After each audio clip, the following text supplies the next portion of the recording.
my presentation is about how the schooling system in Denmark have evolved during the last 15 years, and it's actually very much in line of what Teresa just told you. We are an architectural office, and I have some examples of more hands-on experience in how we did the physical buildings in here. I just want to start with this quote: "The shortest distance between two people is a smile." It's from an old Danish comedian who said this. And this applies both to how Zebra, our office, is doing architecture, but also how we see schools. It's all a matter of combining, not being too serious, but also not being too, so to speak, making gimmicks. You need to be serious when you do some fun. But if you can bring a smile on people, and if you can, your architecture can sort of provoke an interaction, then this is what we are aiming for. This is how schools have been looking in Denmark for almost 100 years. Long corridors and more or less no interaction. Here's actually some interaction between a girl and a swan, but this is this is just often what you see, and more often this is what you actually see. This is 90% of the schools in Denmark with the long corridor. Sometimes you are lucky that there's a bench, and on the walls there are a gimmick with some paintings, but in a way it's just a flow space and always a mess. And for 100 years it has also been looking like this in the classroom. One teacher and 28 students, and more or less nothing has actually changed. In a way, this teacher, he owned the class. If you were a child and you had a bad chemistry with the teacher, it was really, really bad because you were just stuck with this guy for 10 years. So in early 2000, we reckoned that there were other ways of teaching and learning, that we are individuals and we learn in different speeds, we would learn in different ways, and how could we accommodate that in our teaching? Zebra was then a part of a task force called SKUB, S-K-U-B, in a small municipality north of Copenhagen. And they started to think, how could we actually change how we build schools and how we teach? I'll come back to that. But during the last 15 years, what we have come up with is this is one of our most recent schools, VOC, and I will tell you a little bit about it. But our approach in Zebra is that schools, often you say that going to school is boring, or you hear that from a child, but actually you should hear that the school is amazing. And often you hear that developing schools is cost a lot of money, it costs a lot of time, but it actually motivates us to be more creative and more innovative. First of all, learning should actually be fun. It should actually be fun to go to school. You should be proud of going to school, as Teresa also mentioned. One of the research we did in the task force was actually looking at the corridor, because the corridor is what actually separates the kids. The kids were sort of separated each in their class, and they actually never met each other unless they went into the corridor. And the corridor was just a fast flow space where you actually just went out to the schoolyard. And what happened was that actually the small kids was actually a bit afraid for the bigger kids. And there was actually no social interaction, only between the kids in your own class. And if you were a kid and you had a social bad experience in your class, you were sort of mocked, you were sort of stuck with this class also for 10 years. So if this kid also had the opportunity to meet other kids that were not in the same class, we also thought that would be a great approach. So we start thinking, what could we actually do to this corridor? Could we actually make pockets where you could hang out, where you could actually sit and talk and meet? And could we actually emphasize these pockets with different functions and programs. That was not specific, but actually urged the kids to sit and stop and meet. So the first project, the VOC, the approach was actually we want to make a space, flexible space within a space. This is the outside. The VOC is actually not a preschool or junior school, but it's actually a school for adults. But it's the VOC is a type of education. Maybe you also have it here, but it's for adults who actually dropped out of school, and now they found out that they actually are ready for receiving education. So now they actually want to go back to school to finish off their preschool and junior school education.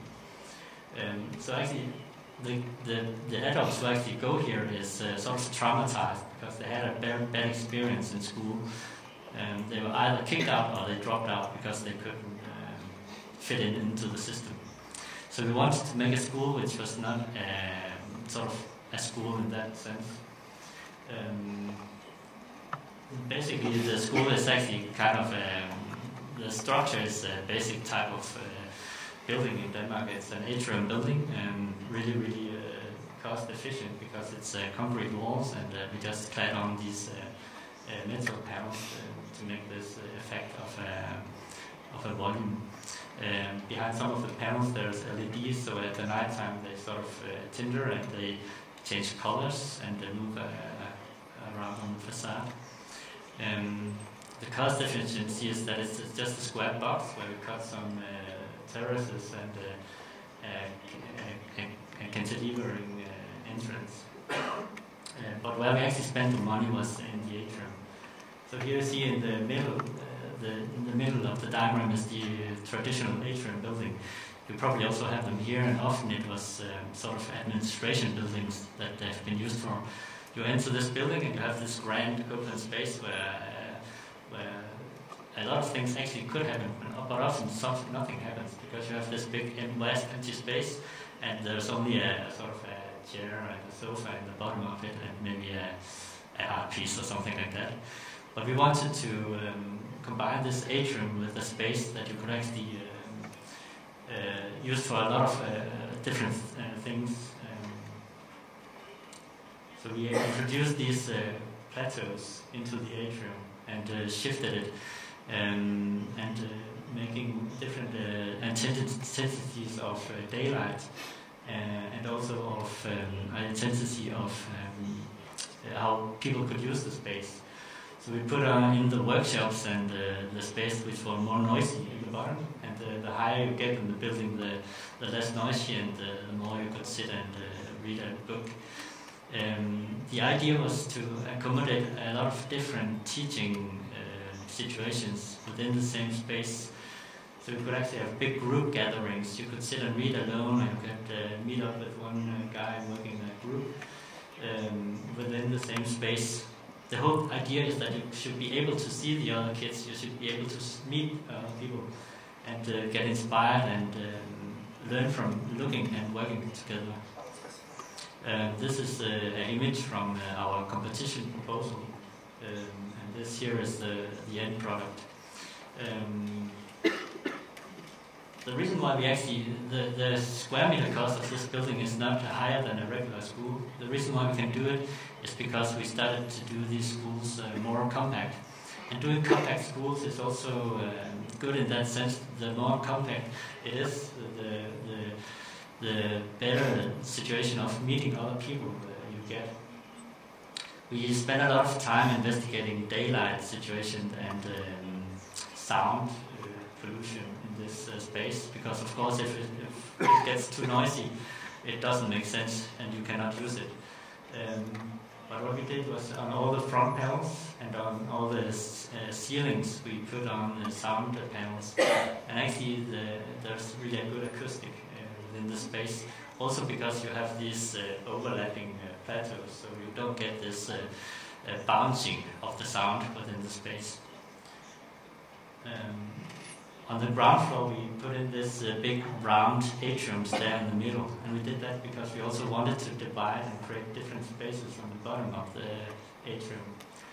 this big atrium there should point towards atriums. You could actually use it as a hangout place, and while you sit and eat lunch as well. And it creates different kinds of pockets around it.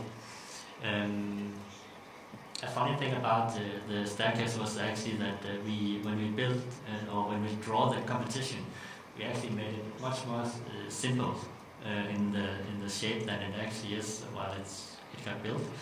But when we went to the contractor and we said we want to build this round staircase, the first thing the contractor said, wow, this is going to be way too expensive. You cannot forget about it. And then we talked to the guys who actually produced this atrium staircase, and then said, hey, you can do whatever shape you want because we have a machine that can cut it.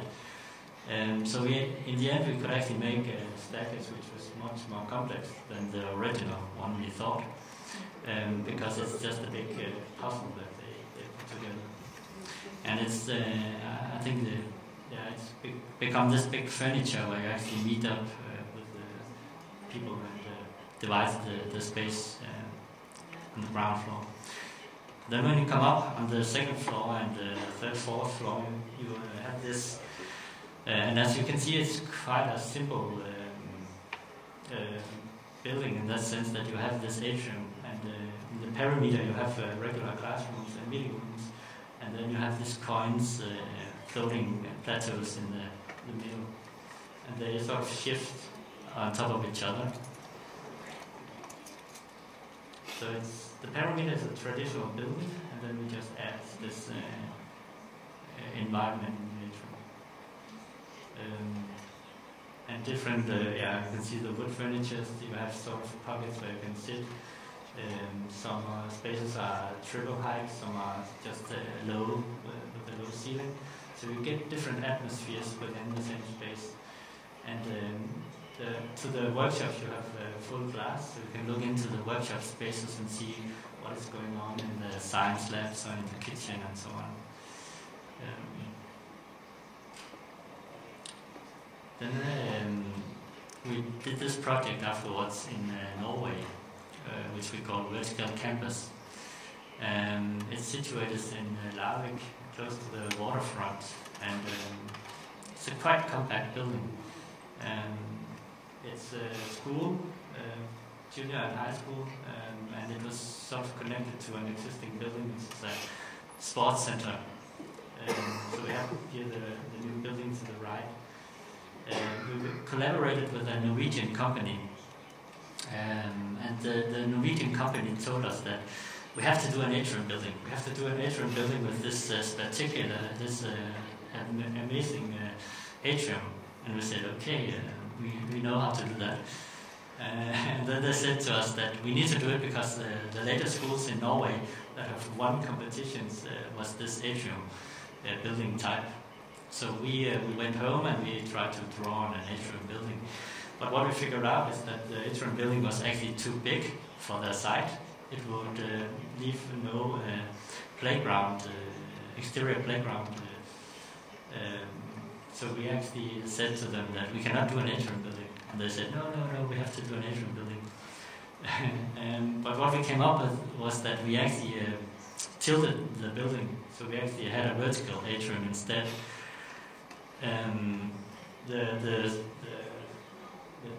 The diagram here shows there was an existing building to the left, which was just one long corridor, really a horrible school with dead ends. So what we wanted to do was this more compact building with the atrium where the people could meet. And what we actually achieved by making it vertical was also that you actually get daylight into the atrium, because actually when you do an atrium you have the disadvantage that you can actually not look out to the exterior. You cannot see the view or whatever. So here we actually achieved that we get a lot of daylight into the atrium, and then we wrapped the labs and workshops around the atrium in a vertical sense. And here again in the bottom the purple ones are the music and art facilities, and the green ones in the top is science, and the light blue is is math and auditoriums. And then you had the dark blue is the regular classrooms in the back. We have this sort of way of placing the program. We always talk about this chain of synergies. So we also want to have a synergy between the workshops that we put in the building. So the science is next to biology, art is next to the music and the scene. So you always have this synergy. So one class could actually spend time in or work in different workshops at the same time. This year the Escher image is what we actually wanted to achieve in this vertical atrium. We wanted to make a staircase which could connect to all these workshops, and that you could have this active space. So here's the staircase, and you see into a workshop in the upper corner. And this staircase just connects to all the workshops. It was quite difficult actually to take a picture of it because it's so cramped. But what we achieved is that all the kids actually moved towards the center, move up and down the stairs, and they accommodate all the workshops. And when they have the regular lessons, they sort of go back into the back of the building, where it's more silent. And the view to the exterior and the playground. This is on one of the upper floors to the playground. And we had we had a Spanish girl working in our office at that point, and she made this really great art piece for the walls, which tells the history of Norway. Here is the atrium from outside. So the atrium, the vertical atrium, also got this really funny shape that you could see from the outside. And the diagonal line at the top was a small auditorium that we put up there. The connection to the existing sports facility. And we often talk about when we apply flexibility to our projects. We certainly talk about having a flexible space where you can actually move walls, because our experience is that flexible walls at some point they just got stuck, because at some point there was somebody who put up art on it, or they put on furniture in front of it, and in the end it was too time consuming to actually use this flexible wall. But what we actually try to achieve when we talk about flexibility is trying to make different spaces with different functions and themes. So actually one meeting room could be really soundproof, another meeting room could be full of glass. So you have different possibilities, but you can always have a meeting within whatever meeting room, but you can also have use it as a music room or whatever. So here's some of the special rooms that we applied. This here was sort of in the music room that we had this corner. You could use this podium as a stage, or you can have a small group gathering, or it's up to the children's imagination how to use it. In the corridor we had these wardrobes, as also as sort of a bench or a furniture that you could actually interact with, and a small auditorium that could have shows and so on. Now I just want to take you back to where it all began in Skop. The whole idea of this new thinking of how we should actually teach was to say that learning should actually be everywhere. And the Skop and the municipality of Gentofte had a very ambitious idea, and they wanted to rebuild all the schools. They had about 12 existing schools that they wanted to rebuild and make a new model for how the school of the future should look like. The system in Denmark is that the state actually only tells what the students should be able to do, or what they should be able to read, what they should be able to to do in math. So they don't set out any specific standards of how the schools should look like or how the educational spaces should be. It's up to the local municipalities and the local schools actually to figure out how they want to spend their money on the school. And Gentofte was very ambitious, and actually they were the first municipality to try to accommodate these new learning environments. And they held really extensive user involvement processes with the teachers and children and people who work with pedagogical approaches. And these processes was not only to sort of letting us architects understand what a teacher needs, but it was also how to a way to educate the teachers of how to use the new building. And when we started out these processes, we actually had no idea of what the end product would be. So everything was totally new. And we had a lot of these processes, and not one of these processes was similar. Some schools are more far-going, and some schools are more traditional in the attitude towards it. But in common, they had this idea of they wanted these new open learning spaces where you have more project-based education. And we also involved the kids. Some of the kids made mood boards, and we did, in the end we did mock-ups in one-to-one. These sheets were set up to try to grasp the atmosphere and the size of the spaces that we did, and we put in different furniture to test it. And this is one of our recent projects that some of the kids, before they're actually doing the detailed design for the school at the moment. But while we're doing that, then the kids have done it in Minecraft. And it's quite funny because they did it in this medieval style with flame torches on the side and so on. But probably the end product is not that. But it's a great tool, and it's a great way of interacting the kids and involving the kids in the process. This year is one of the first schools we did in Gentofte. They were missing sort of a sports facility, so the main idea was to accommodate a sports facility for the school. It was an existing school that consisted of 3 buildings that were sort of disconnected. And the big problem was that if they wanted to extend with a sports gym, then they would lose their playground or they would lose their parking lot. So they were sort of in doubt of what they actually should do. So our idea was to sort of make a playground on top of the extension. And we dug their sports facility halfway underground.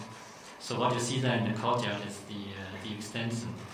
And then the extension also connected to all the existing buildings. So you got this school structure where everything was connected. And again, the kids could meet within this. So they not only got a sports facility, but they actually got a playground in 2 levels. Because what they use this indoor sports facility for is also in between lessons that they can go and play there inside. And probably as here, the same as here, that there's often a lot of rain and cloudy weather. That's how it is in Denmark. So, so the indoor playground was very welcome there. This is a view from the top, with the playground on top. The floor plan of the inside with the sports facility. And there the grey star is what connects to the existing building, and there we accommodate these open spaces for teaching. And this here is on top, the playground on top, a section through where you see how it's dug underground. And these are some of the pockets around the building, because there appear these small outdoor courtyards, which can also be used for outdoor lessons and teaching. The playground on top again, and the interior. So these are some of the spaces. So the sports facility is not an enclosed box, but it's totally open. And a lot of schools in Denmark, the kids don't wear shoes. They put up their shoes when they arrive in the morning, and then they can just run around the school. Here, I can see on the picture they have shoes on, but but today they haven't. But the idea is that the kids can just use this space in lessons and in between lessons. And it's quite rough because, of course, we need also to consider economy and budgets. And I think also it's a school, and this is for kids, and they are quite rough, and they can use it as a space where they don't need to be precautious and so on. But the main thing is that everything is open. They can see each other, they can meet each other, and they can use it for a lot of other things than just playing handball and football.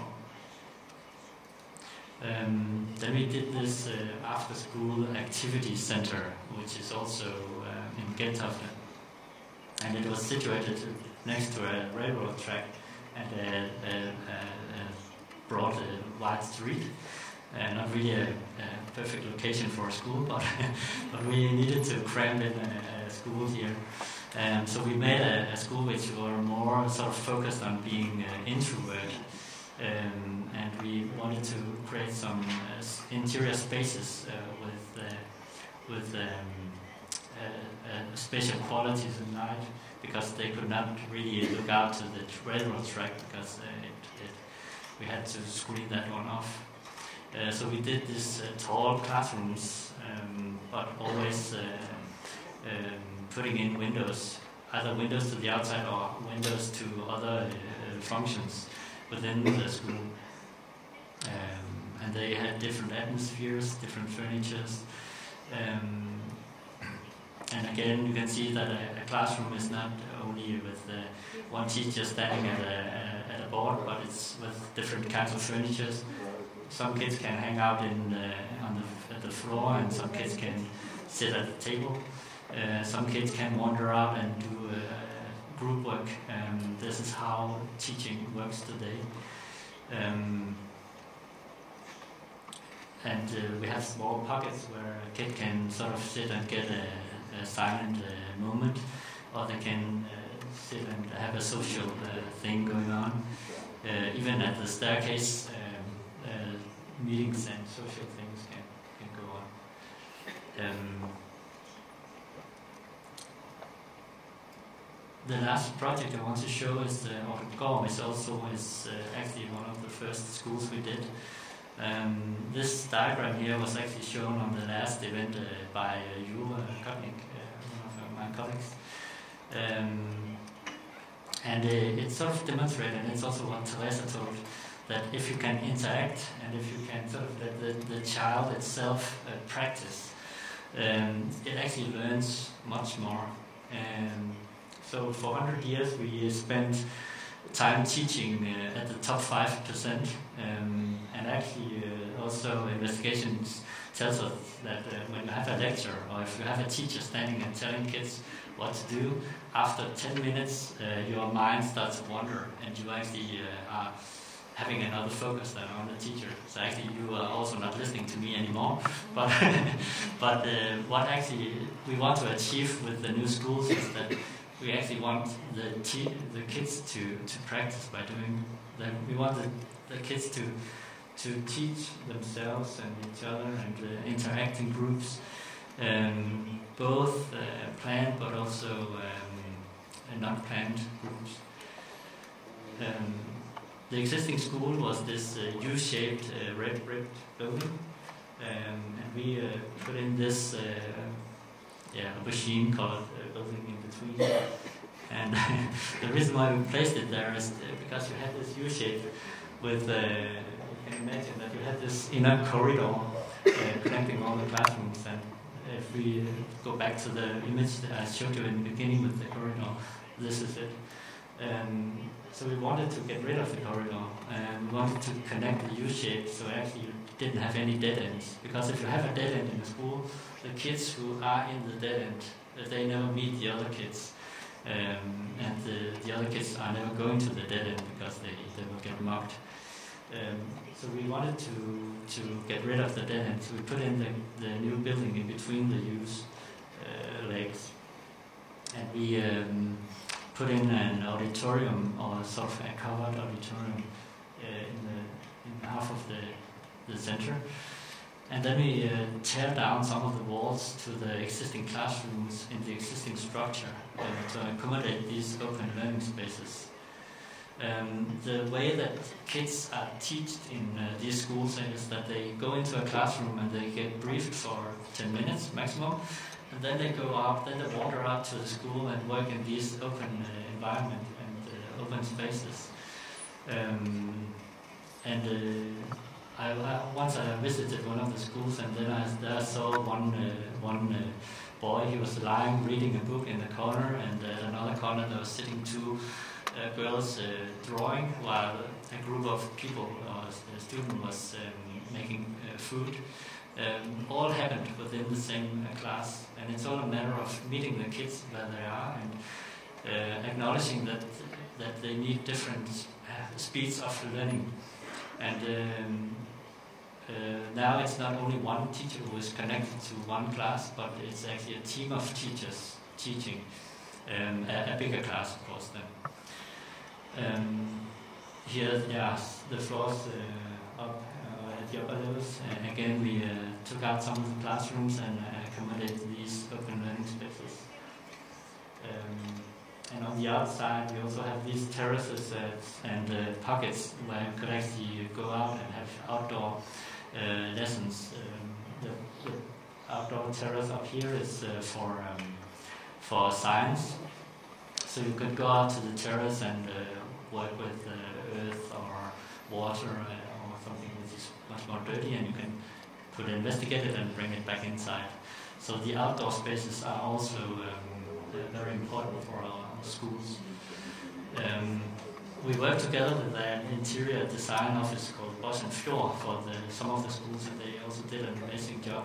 And I really like this image because it's sort of, if you go back to the image which was the classroom for 100 years ago, where all the kids were sitting on a bench listening to a teacher. Now this is actually what we want to achieve. It's a group of kids standing and working together, or you could also work on your own thing, but you could interact if you want to. And you could do it in your own way, or you could do it together. And around the existing school, Bosch & Fjord also made these add-ons where you could actually sit and you could interact in different ways. And sometimes you don't really need to do much. Sometimes a small carpet is enough to do an interaction space. Small hangout pockets where you could sit and read and get a break. And even a small podium and a curtain can become a stage within a corridor. And also a small podium for meeting each other, sitting. And, it's all a matter of creating small pockets where you can actually socialize within the existing structure. Thanks.